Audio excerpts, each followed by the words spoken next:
Hi, this is Randy Randall of No Age and host of the podcast Hyphenate with Randy Randall.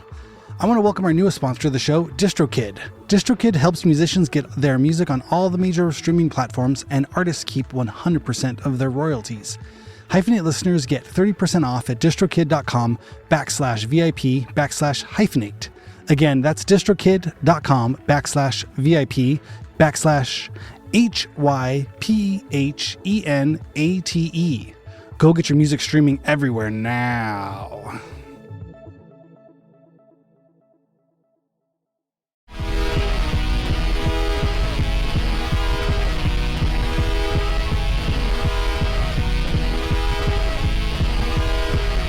What's happening? Welcome to Hyphenate Halftime for Monday, December 16th.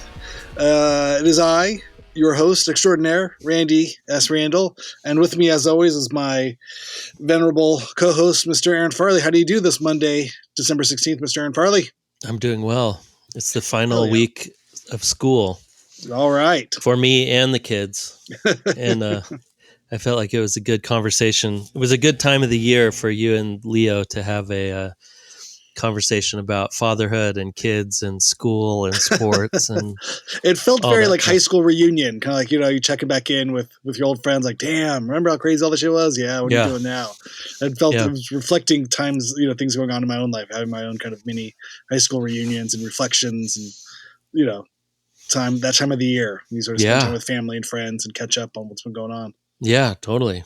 No, it was great. It was great to hear the interview. It's fun. I mean, it was definitely not. It was much more of a conversation. I think mostly yours are conversations more than interviews, I guess, because a lot of the people I can interview sometimes.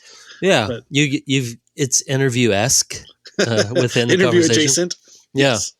Where you're like, tell me how kids happened. I think that was more mostly the interview part, the most which actually was great. I loved hearing that story too from his perspective, because like being in your mid 40s and trying to think of how something happened when you were 16 is pretty crazy anyway. But then when that's like when you're kind of known for that thing, just unbeknown, like that's out of your control, right? Like you don't know. Like you're like, yeah, I don't know. I'm gonna do this weird little indie film. Everybody does dumb stuff when they're 16.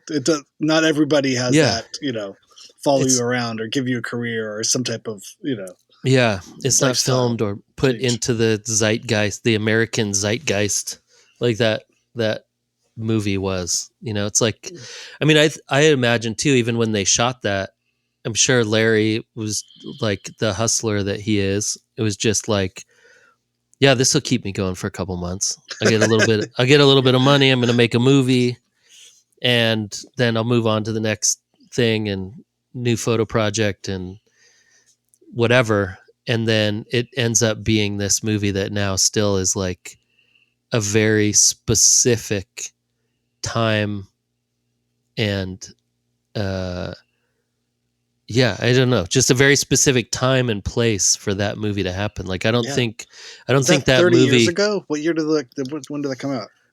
I mean, at least, right? I don't know. To 90. No, it would have been earlier than 95. 93. Okay, so 30 years coming up this year. Oh, 95? Yeah. God damn. Yeah, but I don't think, I think any time before that movie never would have even seen the light of day. I mean, I don't know. Maybe in the 70s, something like that could have happened. Like during, not quite like that though. I feel like there was definitely a time and place and documenting that specific scene. I think obviously it's relative, like all this stuff. You know what I mean? Where if you were a teenager at that time, seeing that kind of life reflected back to you, or shown, or discovered. If you discovered that kind of thing, or you thought that's what people were doing, but you never really saw it, or you had no idea. Yeah. That's not my teenage years did not look like that. No. I was at the bowling alley. I was like at the bowling alley, and then playing ping pong, and then watching bad 80s movies. That's about it. I mean, skateboarding, but my skateboarding was with my friends and I out on. I mean, we were way out in the suburbs in Spokane, so it was we were not even in the we were in the suburbs, but we were in the county. So we weren't even like in the downtown, in the city. We were like out in the county. And so we were waiting for them to sweep the gravel off the streets so we could ride on the sidewalks and like building little ramps. And it definitely was, we definitely were not attached to any skateboarding culture. And that was like in the 80s. I mean, that was more late 80s. Like by 95, I was in college. And I guess I was skating again, but I was in college. So it was the same. I have so much of that movie just like tattooed on my brain, like so many of the lines and you know what I mean? And poor Leo's voice. I mean, I like that he addressed that too in the interview. Yeah. He talked about like, when you talk the way I talk, like, you don't want to see yourself on screen. You don't want to ever hear your voice back at you. Or his manager asking him if he had special needs. Like, is there something wrong with you, dude? Or no, had he ever been deaf? Have you ever been deaf? Like, what kind of question is that? I mean, that's like the most ridiculous question. That also is like a very manager question, though, too. Of like, just checking. I don't know. We could have an opportunity for you here. Look, man, it doesn't hurt to ask. Never hurts to ask. They want to know if you've ever been deaf and if you can ride a horse. Yeah. So just like I feel like that's those casting things. Like I remember even doing castings for photo shoots.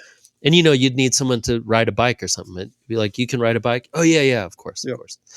And then have you... They get there, they can't ride a bike. No. And their manager's like, just say yes to everything. You can figure it out on the shoot. Like, no, don't do that.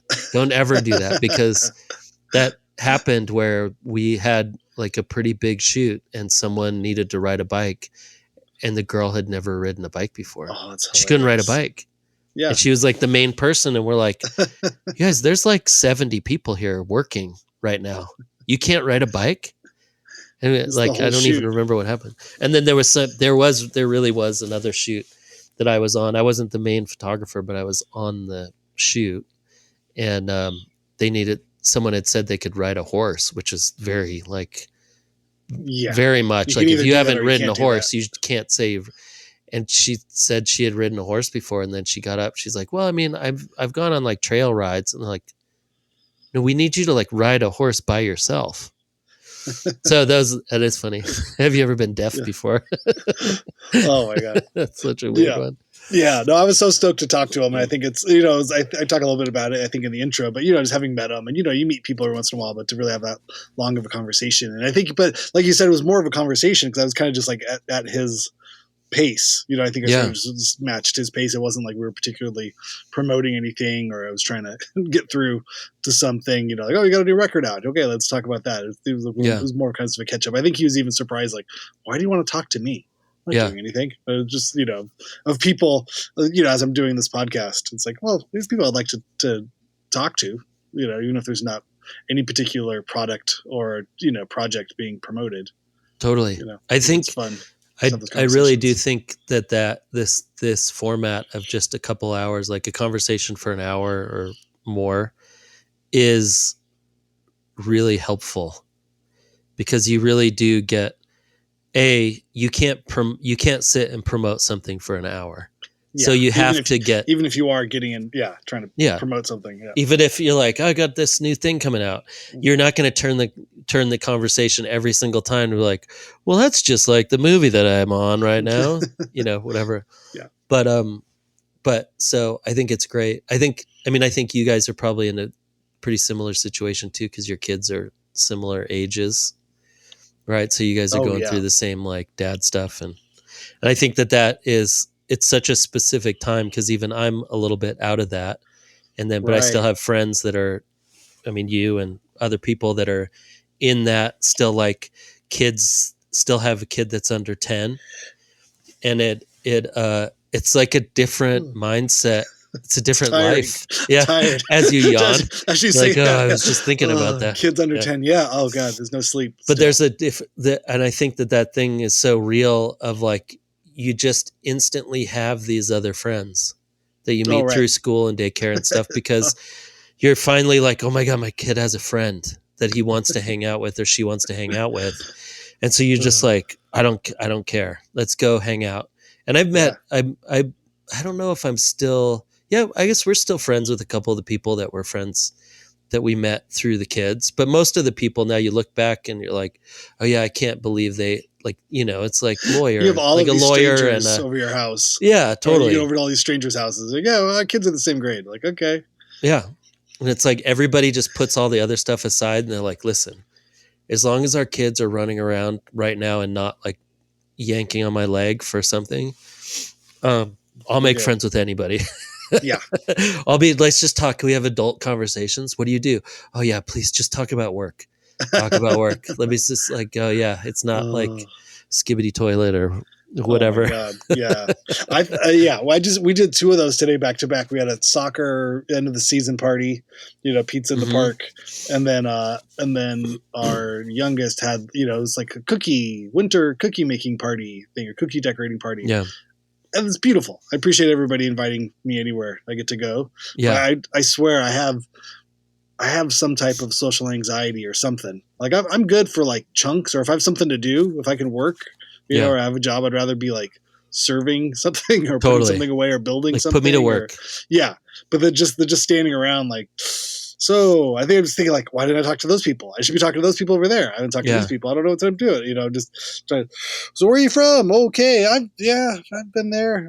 You've been there. I've been here. How long you're here? Okay. House stuff. You have a house? Yeah. There's houses, huh? Been fixing anything lately or? I fixed a door. Fixed a door today. Whoa! What size bit did you use? Yeah. Let me tell you all about it. I can stretch this out to be 15 minutes long. All right, good. Please just talk. I'll sit and listen. Yes, thanks. Yeah. I mean, I've realized too that because this happens with like Town's soccer team now, which we don't know any of the parents, and we're just met people, but you see them once a week, and everyone's coming from different places, and most of the families are. Like actually all the families are Hispanic. And so they all like talking Spanish and And I'm also fine with it's awkward. Cause then what happens is I walk up and then it's quiet. Well, yeah. And not quiet enough to where I can tell they're like, okay, do we just start talking in English or can we, and I'm like, I don't need to be that guy. I'm fine. I don't need to, like, I want to be part of the thing. Parents or whatever. Sure. But I also am like, I'm not here to rain on anyone's parade to be just like, okay, yeah. I mean, I guess like, okay. That's an extra layer of like social interaction. And I'm like, I don't need to be that. I walked in. We're the last ones here. I'm cool. But I also have realized that I am fine going into a place that's full of people and just sitting by myself. Yeah. It doesn't like I don't get super bothered by that. Like I'm fine. I can sit but then I can see where then people are like, okay, he's sitting by himself. Yeah. And I'm like, but I don't know. So I'm like, I need a tent or something. I need to like, I'm just put up a tent. If you guys want, if there's anything you need, you can come say hi and I'll come out. But I don't need to. I'm fine actually sitting by myself and just watching soccer. I actually prefer if there's something to do, if you're watching a soccer game, that I can do. That I'm fine. But yeah, the party but during like practice and stuff and yeah. And even that, like you're just there to watch the kids. Everyone can say a hi and a bye, but like specific, there's a pizza party end of the season. They were all just the kids are running. Like, oh yeah, I'm just here with the kids. And then they go over to get a slice of pizza or a chip. Yeah, some dip. Yeah, find the bathroom and like where all your exits are. Yeah, you find the bathroom and like you find like oh yes, I forgot something at the car, and so you go take it real slow, walk to the car, grab something, grab whatever you need. Like maybe I need to throw the trash away that's in the car. Oh, what else can take like 10 minutes so I can. But everybody's got to be the same way, right? Everyone has to feel the same thing. Everyone, no? Yeah, 100%. Yeah. Even when I'm with my friends, I feel that way sometimes. I'm like, I got to get out of here for like 10 minutes and like regroup. Yeah. I get real. Like it is anxiety, but it's not, it's different now. I used to have really bad kind of social anxiety and then, drinking helped. Yeah. Right, but then now that there's not that, they don't let you drink from your flask at the soccer games anymore. Well, there are people. There's I'm not one of them, but there's a lot of the fake Coke can holders or the 40 ounce of whatever of coffee, the big coffee cups with the Stanley steamers. What we Stanley get is steamers. there's like the thin plastic Coke can liners, and you put the beer inside of it, so it looks like you're drinking a Coke. Oh, right. And I'm like, oh wow, they're really doing that right now. And it's obvious they're not as slick as they think they are. It's like 11 o'clock in the morning on a Sunday or whatever. Yeah. But as long as you blow on if you have like a big coffee, container, and you just blow on it every once in a while. Yeah. People think it's hot. Yeah. Hot, and I'm just not that. Like I used to, definitely if it was the afternoon and you're at a park and there's all bets are people off. around, I'm like, yep, we're gonna have a beer and hang out and chill out. And I just can't do that anymore. I don't feel good. Like I don't know, the beer and alcohol has started having the reverse effect on me, where I don't feel. But I feel that first drink like. This feels happiness. good. I'm like, I feel bloated.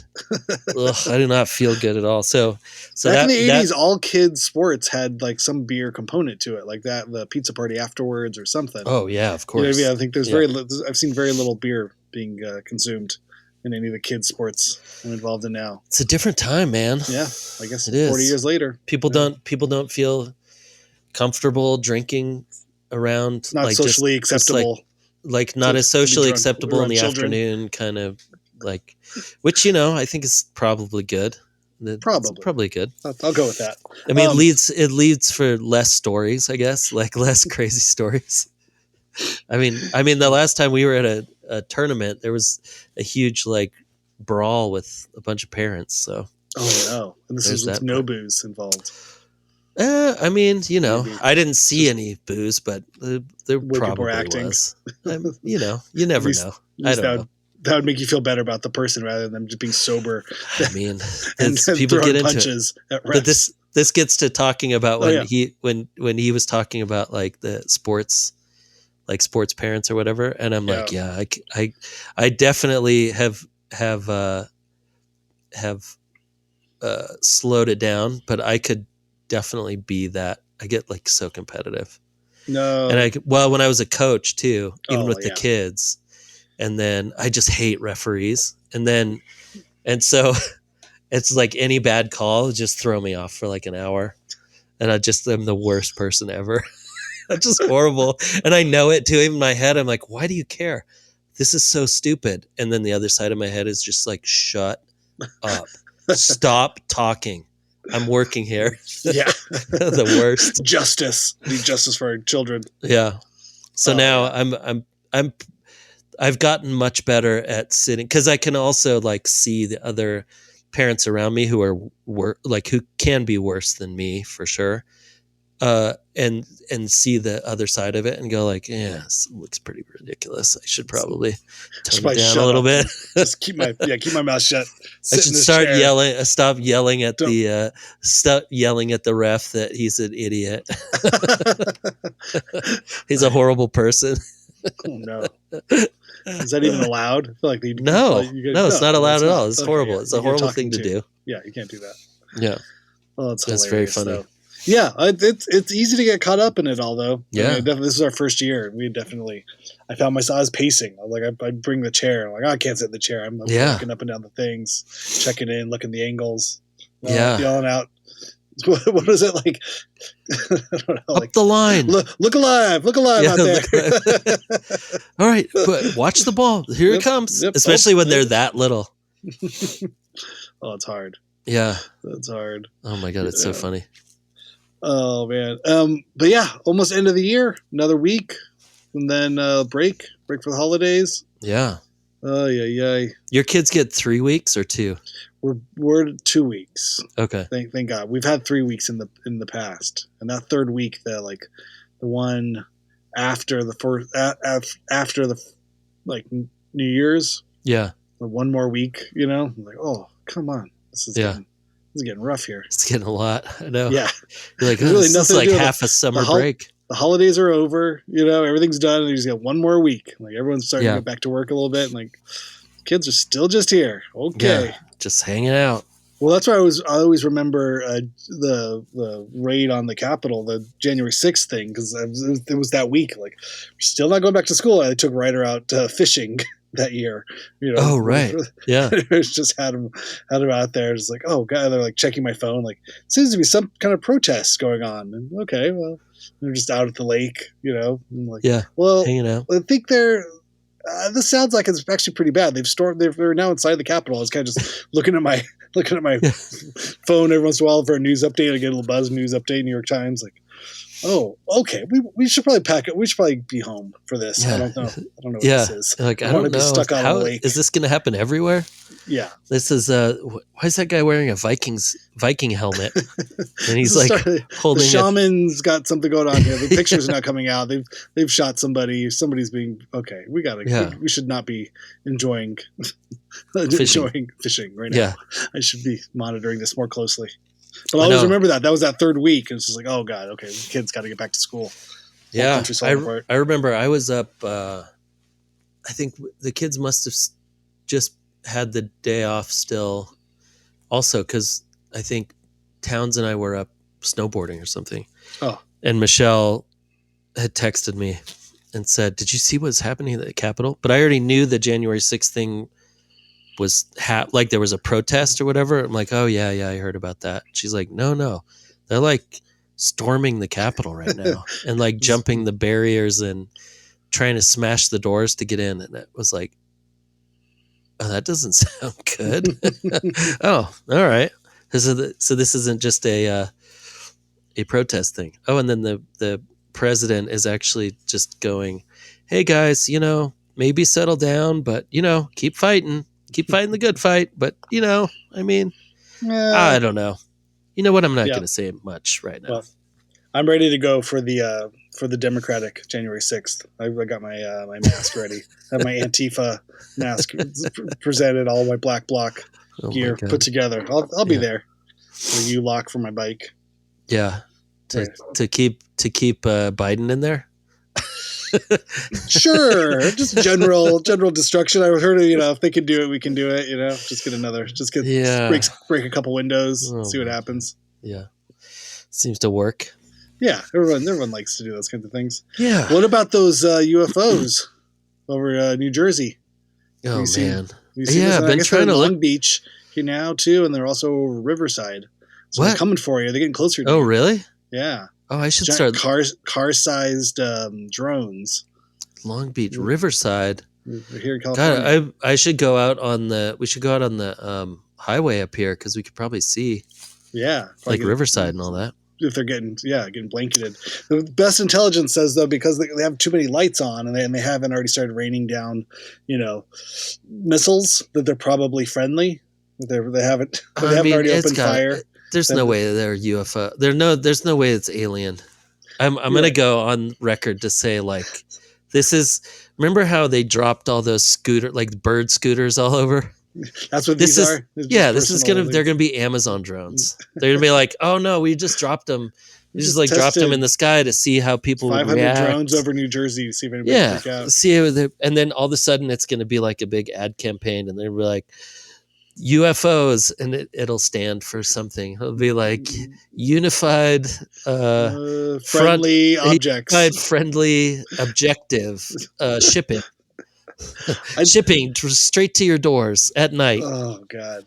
I just think it's I turned on the news and it was one of those things like, this is what it would look like if there were UFOs. Like it was, the mayor, the governor, all these politicians standing in front of big things. Like, we are aware of the lights over the cities. We have a lot of questions. We're demanding answers about all of these lights, and everybody kind of stands. I was like, I've seen this in the movies. I know this is what they're supposed to do. It looked a lot like, those kinds of scenes, like, answers will be given. It's under investigation. We urge people not to be scared of our new galactic overlords. Keep working. We need the economy is the most important part here. And I don't know. I mean, I looked up a bunch of stuff and then you end up getting on the memes. It's like, it just goes straight. It's like straight. Yeah. I think the memes are always more interesting, or they always get you. And it's like, what would happen if this went over Long Island? And then it's the guy's like, Gary, look at the fucking drone up there. What the this? This is a full Long Island accent. He's like, get over here, get over here. It's not a fucking drone. No way. It's gonna shoot you down. Yeah. I have a bad Long Island accent, but I was going with it. I'm with you can. I mean, I do my best. I do my best. I do think that it's interesting times. It's a lot happened in 1 week. We got that CEO getting shot, and we got that was a week. We got is that a week ago? No, it's 2 weeks ago. Probably. Yeah, I don't know. Yeah, so maybe fast. A couple weeks ago. But everybody felt they caught him, and everyone fell in love with him. Yeah, why wouldn't you? We live in like a movie. It's like a movie. It's like the unexpected happens, and then it's the one thing that almost everybody could go like, healthcare? Nah, sure. Yeah. Wait, who? Yeah. And then they go, I've never heard of United Healthcare before. It was never offered. No, but whatever it says, like if it's just like you're like, oh, they have HMOs? Yeah. And then everyone goes, fuck those guys. Okay. Yeah. It's a universal enough. So what happened? Concern. Huh. Okay. I'll get back to you. I'll get back to you on my views. I mean, it's not like it was like the CEO of the World Wildlife Fund or something, where you're just like, oh my God. Right. They're like saving the polar bears, and it's not, oh my God. It's like the guy that cut the CEO of running the company that's trying to give the least amount of care for the most amount of money. I'm going to bow out of this. Feels about right. Yeah. Yeah. I saw that. Yeah. The only CEO that was safe was Costco CEO, because he wouldn't raise the price of hot dogs above $1.50. So for 40 years, it's still always going to be $1.50 for the hot dog. Like, he's fine. Yeah. He'll pass. Yeah. Everybody loves Costco. What, like the CEO of like Chuck E. Cheese or something? People will be like, "Oh, come on." I don't know who the parent company of Chuck E. Cheese is. It's been a while. Some shady stuff. They brought back the old animatronic band. That'd be good with all of this new, the new skinny Ozempic Chuck E. Cheese. Oh my God! Wait, if they did, they should do an AI record with videos with the Chuck E. Cheese band. Yeah, I feel that would be a huge hit right now. I'm sure there's 4 million videos of that already that exist. Yeah. All right, I'm going to look that up. That's got to happen. If not, you could enter that into any kind of prompt window and come up with that very easily. How great was Chuck E. Cheese, though? Dude. Wasn't Chuck E. Cheese was like a way for Atari to get their games into... It was created by the owner of Atari. Right? Yeah, created. And it was one of the ways to get to get kids to like get on the games and stuff. Play more video games. Yeah. I love it. It's like the best mark, because it's a win-win. It's a win-win. Yeah, right? Yeah. You got animatronic animals and the band, and you have characters. You got like a mouse. You're getting as close to Mickey Mouse as possible. Child Rat Casino, I think is what it's turned into now. Yeah. You just got to get get all the tickets. How many tickets you can get? You need 4,000 tickets to get a stick of bubble gum. Oh my God. I remember taking the kids there. Small plastic spider. For sure. And just went, oh, is it always this creepy? I feel like when we were kids, it was done a little better. It was like a little darker. Oh.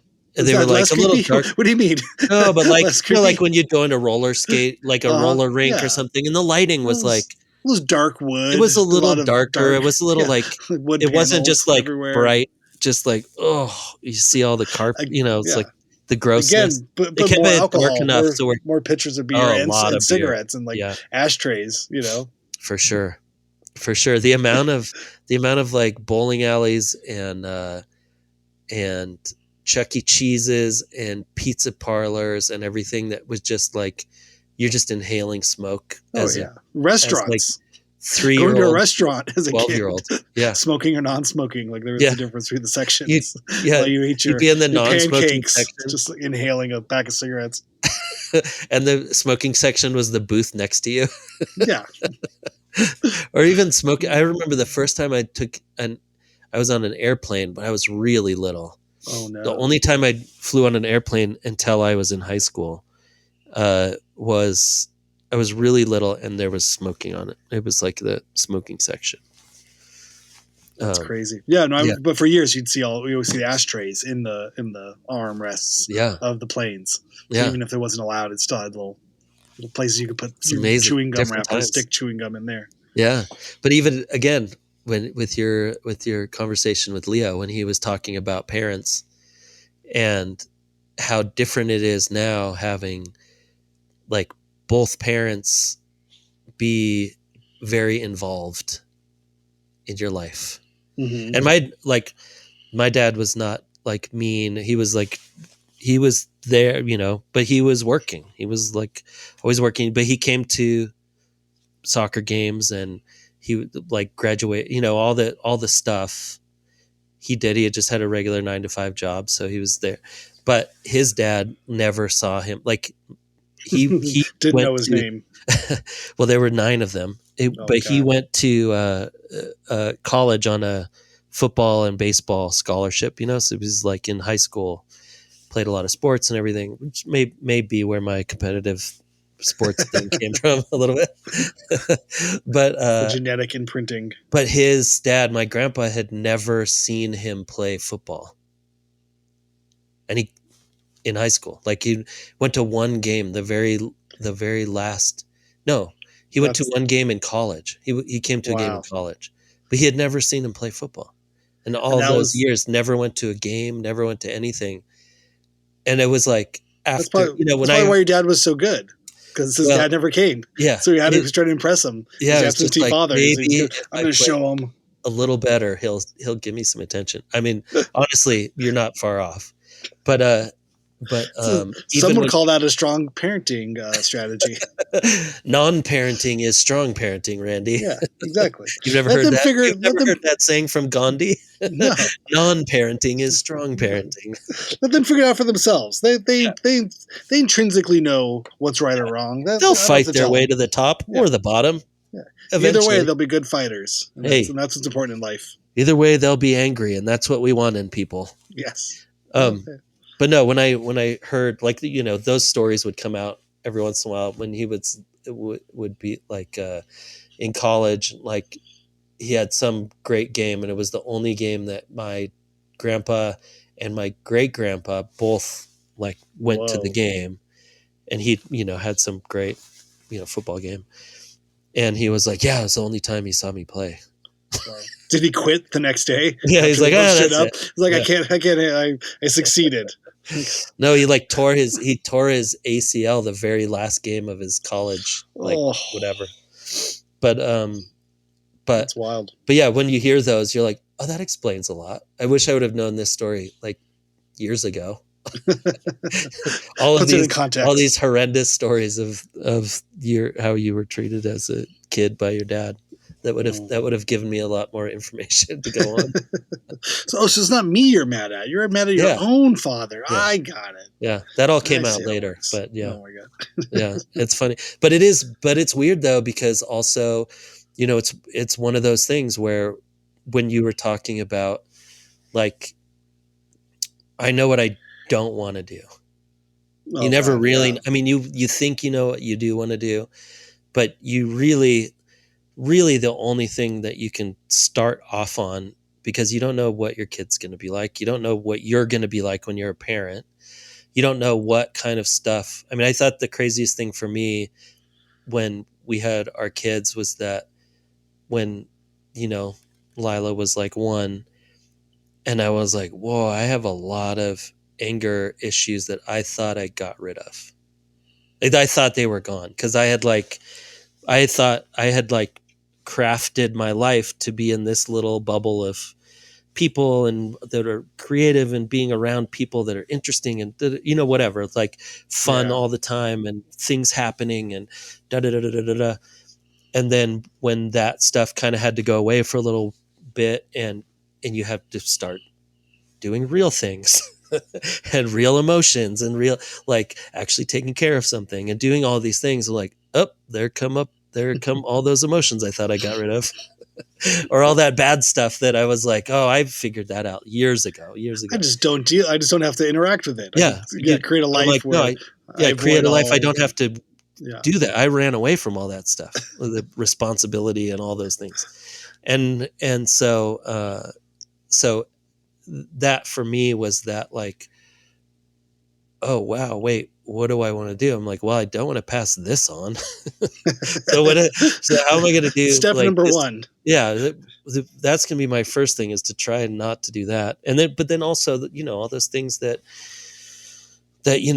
my dad, apologized for years later, and it wasn't even bad stuff, but it was little things, because he never talked to his dad about anything, and so he worked on trying to be more there for us than his dad was. But then emotionally, there's a lot of non-emotions or things that we didn't, because of that generation, and everything else. And so that was my first thing. I was like, well, I'm just going to tell my kids I love them all the time.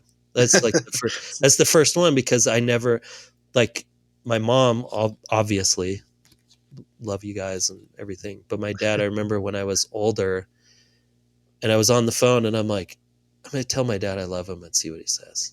Oh, and I was like, love you, Dad. And he laughed, but not like that. He laughed and he's like, love you too. But like this question of like, what just happened? Like, what do you want? But I remember that your dad so sounds like Hank Hill from King of the Hill. Love you too, Bobby. Hey, Bobby. Why'd you ask that? Why'd you say that? No, but it was those funny things of like, and that stuck in my head of like, well, that's definitely, I want my kids to feel like that's a comfortable thing to say, or to, or whatever, because I always knew he loved me, but I just realized later in life that it was like, I've never really said it. Oh, well, I never really thought about it. So yeah, but it is interesting that our generation, I feel like, I mean, everybody that I know, half the people that I know, that for the first years, at least 50% of the time, if not the main like daytime caregiver, was the dad. Of our generation, just our friend groups. Sure, it's like a lot of the dads, like at least half the time, were freelance, and so, or both parents were freelance, so it was a very 50-50 split of like, oh, if you're not working, I'm working, and like, well, and it was a very non-hierarchical or gendered kind of role based thing. Yeah. But again, it just reflects the world. The world's a different place. Totally. All of it's different. It's funny. Yeah. So much of this is tapping out. I just recorded an interview with this writer, Seth Lorenzini, and he writes about punk psychedelics and healing. He has a great book called Death Trip, a post-Holocaust psychedelic memoir. Oh, wow. He goes to Hungary to trace his parents or his father's, life, and it's wild. His grandparents. It's a great interview. Oh, it's awesome. This will be coming up soon. It's so funny as I'm talking, like, oh wait, this could be for that episode. You should have had him talk about our interview. In his interview, get even more meta. But what do you think of this when we said this? But I forget, your dad was too old for Vietnam. No, their numbers were just high. They didn't get called in. They didn't get called up. He was of that generation. He could have. Yeah, he was in college 68 to 72. But they were all the. But he was in college, which already kind of puts him in a different sort of place. He was, but then they were getting to the point where that wasn't necessarily. But that probably kept him out of those earlier drafts, or probably gave him a different. Yeah, they just had super high numbers. However, when you got your draft number, their draft number was really high, but him and none of his brothers went. They all had really high draft numbers for whatever. Were all of his brothers in college though? No, because so let's see, the ones that would have been old enough. So my dad was second oldest, so his older brother would have been old enough, and then maybe the next younger one. At least the two younger ones. I mean, they were all like a year apart from each other, 2 years apart. So somehow that sounds right, but again, I can get the top four. Yeah, so none of them had to go, but yeah, probably the top two, they were in college in 68. But yeah, I just think that's such an interesting thing too, just of our parents' generations or our fathers' generations. You know what I mean? I think it's a huge connect, and obviously that even if they didn't go, all of the friends and family that did go. Yep. You know, I just think it's a big part of that generation. Yeah, and most of their dads had gone to World War II, had been in World War II, which is crazy to think of. Like almost every single grandfather, or at least like, I don't know. I mean, I don't know how many people actually went over there, but I feel like everybody's grandpa was in World War II. Oh yeah, or Korea, or Korea, right? Yeah.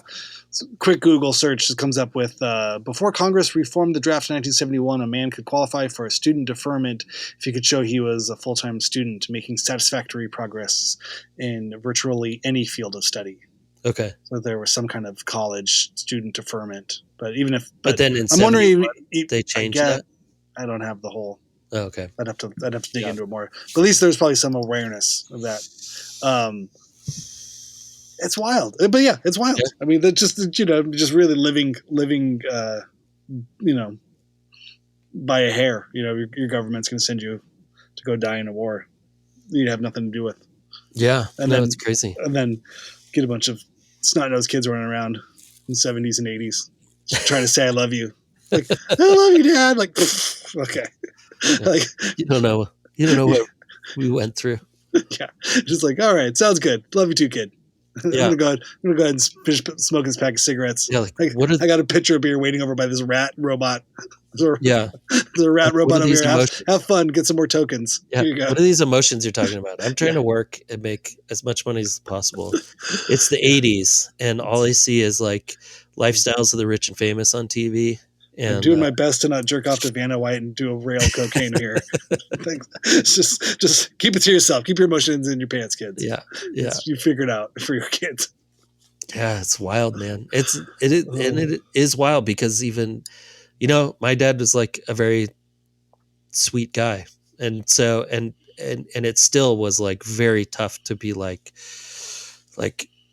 I'm gonna be emotional with my kids right now, or whatever. It was very, very much like work and sports and how's everything going? So it was going good. School's good. All right. Grades are good. All right. Here's your mom. That's like return to your mom. That was the so many phone conversations. Yeah, it's going good. Oh, great. Yeah, Dad, even after, hey, blah blah blah. I was like, yep, sounds good. Here's your mom. Okay, don't you want to talk somewhere? No, really. Nope. Yeah, I don't have anything to talk about. How's work, Dad? Yeah, it's going good. Everything's good. Job's good. Yep. Did you ever text message with your dad? No, he died. He died when he was 58.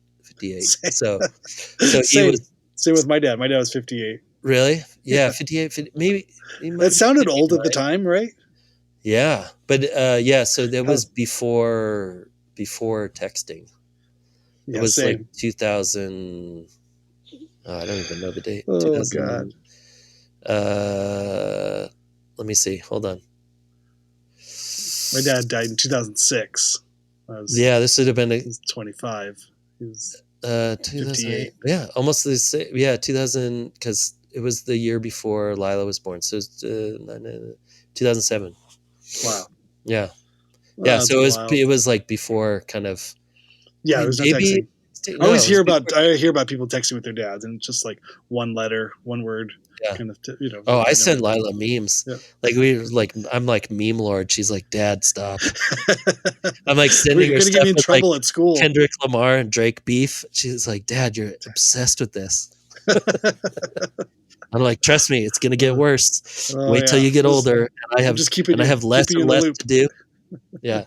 Wait till I have less and less to do, and you guys are gone, and I'm just like, I'm gonna have my own meme page. I'm gonna send you dad jokes like the meme lord, dad meme lord jokes all day.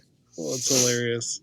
Yeah, that's funny. Yeah, I mean, how old are you now? You're 49. 50? 49. Okay, so, almost 50. Yeah, that's wild. I think 58. It's like really. It's close. It's really young. It's really young. Yeah. Yeah. And it's the craziest thing is when, I think of when my dad was 50 or 49, I was in college. No, I was in LA. I've moved here already. Yeah. So he packed a lot of life in those 58 years.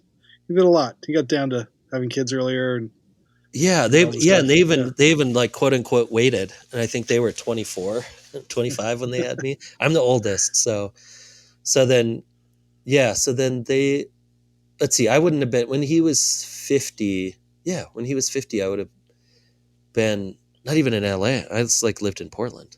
So even at that point, that I was, I don't know what, 24, 23, 24. Yeah. And, it's wild to think of that I'm that same age and that the kids see me as old as I saw my dad. Oh yeah. Right. That's that they look at me and they see this old guy walking around.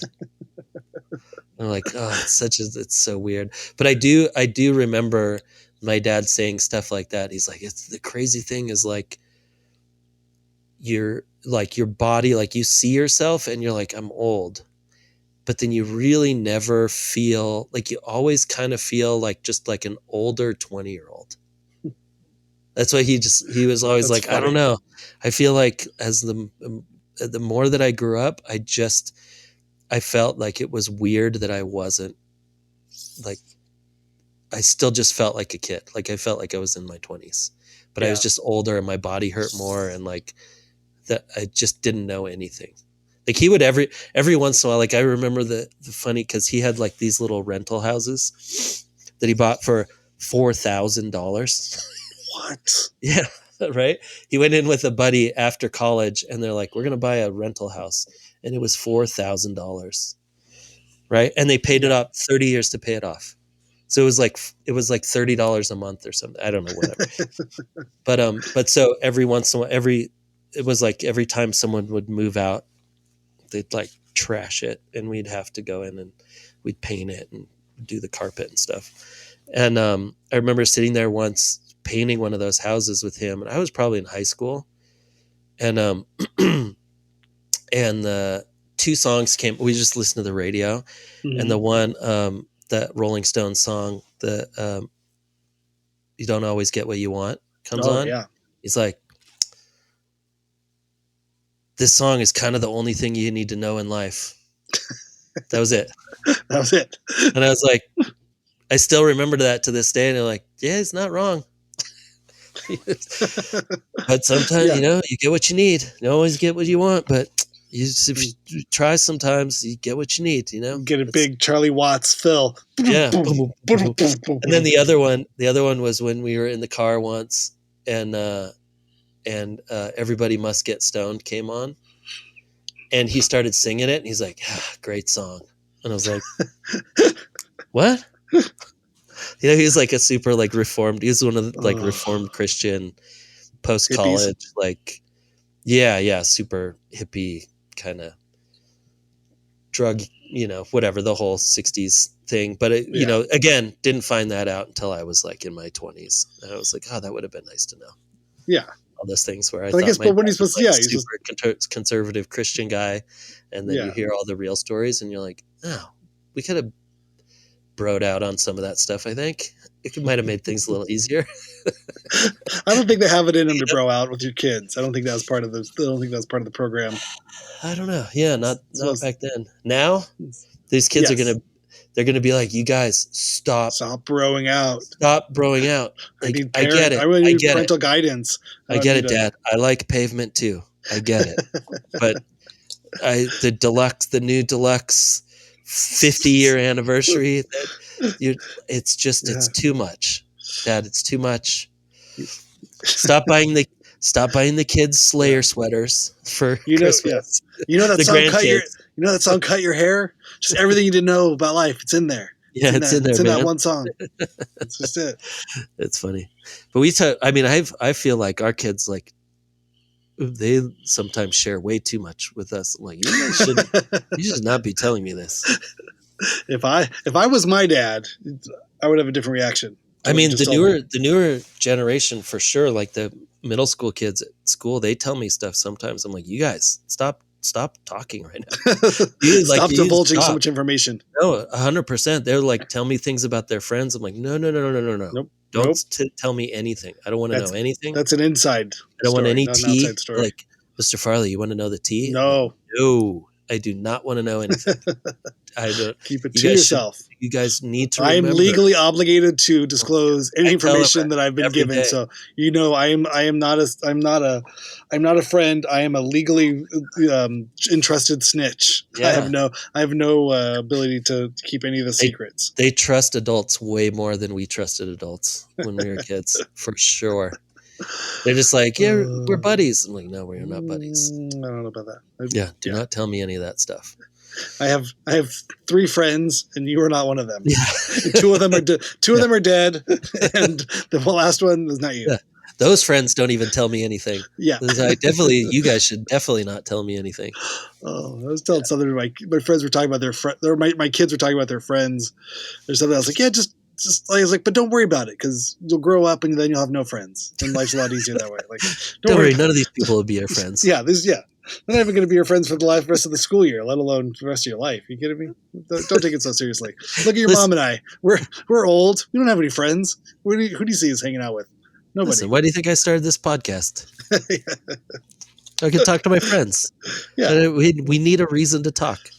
We have great conversations. I've created a socially acceptable reason for men to spend time talking to each other. Yeah. This is the whole reason podcasts were invented. Oh my God, it's amazing. For men to feel okay talking to one another. Yeah. As soon as there's a microphone involved, it's okay.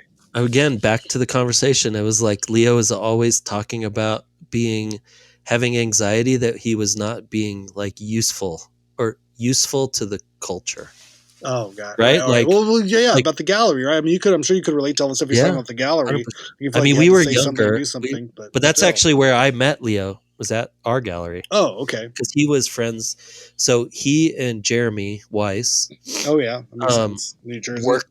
worked at the same skate shop. So Jeremy, I think the story goes that Jeremy was actually he was like the manager because he's older, and that Leo came in and was like working at the skate shop for a while. I think before kids, or right as that whole thing was happening. So when we had the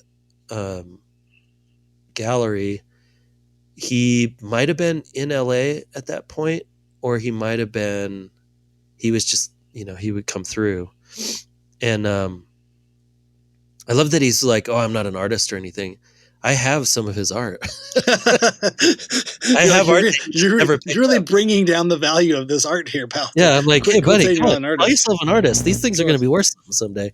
No, but he did this. Like photos? No, they're cuttings that they're like book pages out of a book, and then he did like little collages. They're really cool. Oh. And he did like a whole. I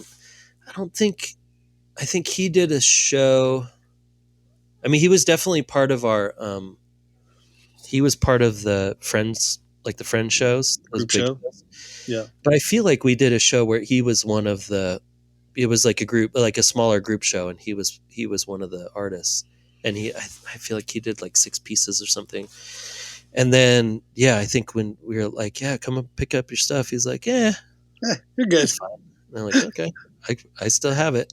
So Leo, if you're ever up at Lake Arrowhead and you want your art back, I got a couple pieces. You could always have a garage sale like Aaron Rose.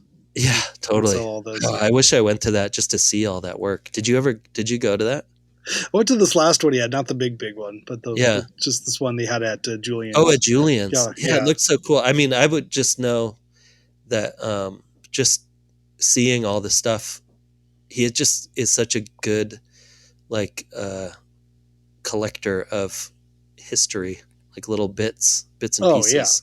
Yeah. Well, it's funny. I mean, he had like original No Age like paper stickers, just like in a thing for like a quarter or something. But I'm sure we had given them, or he'd taken 1 or 2 of them when we first made them, and they're just kind of sitting in a tray now at a garage sale. That's so I grabbed a couple. They would take these. These are mine. Grabbed one. I was like, come on. Yeah. I'll go ahead and just take this back. You're ripping me off, man. Thanks for holding on to this for 20 years. I'll go ahead and take this back now. But I do think that even when I was looking through, because I was actually just out in the garage, I was looking for something, and I have like flat files out there, and I came across these old. They're not original posters; they're like printed posters, but it's like a cause thing, and it's like for Tokion magazine. You know, it's like, and it was like Cause and Shepherd and all this, and I'm like, oh, when all that stuff was like $30. And I was like, oh, I'm not spending $30 on that, man.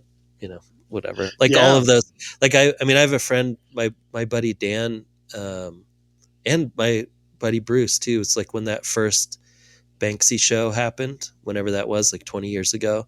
And all of those pieces were like $250. They both, I think Bruce bought like 2 or 3 of them. And then my buddy Dan bought at least 1, if not 2. And those things, the original ones, I don't know what they're worth now. Hundreds of thousands of dollars, probably. Wild.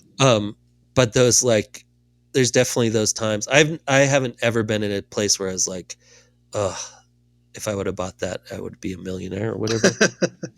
But I wouldn't even know how to sell it. I guess that's the whole part of that, right? You can't put that on eBay, can you? You can. Yeah. Oh, okay. Most of the time, the artists aren't very keen on that happening. Usually, Banksy would be into that. Banksy probably has his own eBay store. Yeah, but even proving that it's real is probably pretty tough with that stuff. Like, it has to have authenticity. A lot of times with that, like if an artist gets really big and you have their old work, especially if they don't really want that old work to be out there, there's no value to it. No, a lot of times the artists will just buy it back from you. That happens. I've heard that happening with people. Like, I have your early shit work. Do you want it back? Or they're just like, there's not really a market for it, but like they'll go, well, what'd you pay for it? I'll buy it back for 4 times whatever you paid for it, and then I'll burn it. Or just like they'll keep it in their own thing to have control over over the market or whatever. But I've heard of that happening often, pretty often. Yeah. Well, I can't wait. Anybody can buy whatever I got. I gotta get a hold of everybody. I have found there's been a couple times where I found some stuff and I'm like, oh, this is probably worth like $400 or $500. Like, is it worth it? I don't think so. I don't know. Is it worth it? Because it could be worth 600 next year. God, it's like Bitcoin. Oh no. Can't do it. I can't do it. Bitcoin went over $100,000, I think. When's that going to crash? I'm not watching. Well, no, this is like the Trump 1 part 2. Trump coin. Trump all over again. Yeah, that was what was happening. You know, it flourished somehow. This Russian money laundering scheme that took the world by storm. Hey, buddy, is doing good again. How does that work? That's so weird. Hey, buddy, it's so weird, right? It's so weird. Hey, so anyway, I got a Bitcoin, but it's called the Bitcoin. It's like a better one, right? Give me your money. I will pay it. I will buy it for you. And I know a guy. You go meet him. It's big money, buddy. I'm ready to sell. Big money, I'm ready to sell everything. Sell it all. Awesome, man. All right. Well, I will see you next week. I don't know. Yeah. Maybe I'll put Seth's up. Maybe that makes sense. Maybe that's a way to good going off here. I feel like I have a couple other like friend ones. I was going for kind of this friend vibe through December, kind of keeping it like, you know, high school reunion feeling. Yeah. Through the holidays, it feels to be kind of good way to end out the year. Just reflecting on the times gone by. Yeah. And maybe then I'll polish it off with Seth and what is it? Death Trip and the Psychedelic Holocaust writing. Death Trip, a post-Holocaust psychedelic memoir. Maybe we'll go down memory lane for a few more episodes and then polish it off with a real kind of right at the end, mind expanding. I love it. Capper to end the year on. We'll start 2025. Well, I got 3 weeks off, so we can open up my schedule too to do a couple. That's perfect. Sounds great. Awesome. Okay, well, stay warm, stay safe out there, everybody. You can follow at Aaron Farley on the Instagrams. I'm at Randy S. Randall, and you can write us hyphenate halftime at gmail.com. And make sure to like and review everything you see. right? Or what do you do it? Yes, thumbs up. Leave a 5-star review. Tons of thumbs up on Instagram too. Tons of thumbs. Tons of thumbs. Only up. Only up. Only up thumbs. Okay. Bye.